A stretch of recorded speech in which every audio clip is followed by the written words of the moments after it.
How to use forex chart.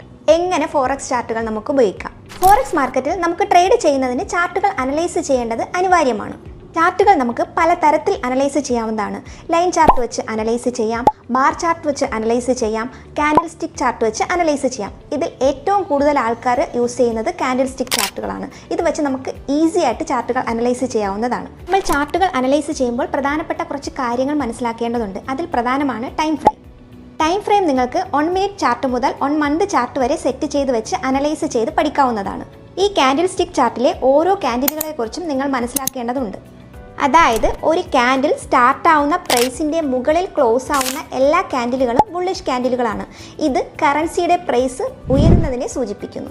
അതുപോലെ ഒരു candle start ആവുന്ന പ്രൈസിൻ്റെ താഴെ ക്ലോസ് ആവുന്ന എല്ലാ ക്യാൻഡിലുകളും ബിയറിഷ് ക്യാൻഡിലുകൾ എന്നറിയപ്പെടും. ഇത് കറൻസിയുടെ പ്രൈസ് താഴുന്നതിനെ സൂചിപ്പിക്കുന്നു. ഇപ്പോൾ നിങ്ങളുടെ കയ്യിൽ ഒരു പുസ്തകം തന്നാൽ നിങ്ങൾ വായിക്കില്ലേ, അതുപോലെ ഒരു ചാർട്ട് കണ്ടാൽ നിങ്ങൾക്കത് റീഡ് ചെയ്യാൻ കഴിയണം. അതുവഴി നിങ്ങൾക്ക് ഒരു പ്രൈസ് ഏതുവരെ ഉയരും ഏതുവരെ താഴുമെന്ന് മുൻകൂട്ടി അറിയുവാനും കഴിയും. ഇതുപോലെ ട്രേഡിങ്ങിനെ കുറിച്ചുള്ള കാര്യങ്ങൾ വളരെ സിമ്പിളായിട്ട് നിങ്ങൾക്ക് പഠിക്കണോ? Just follow me.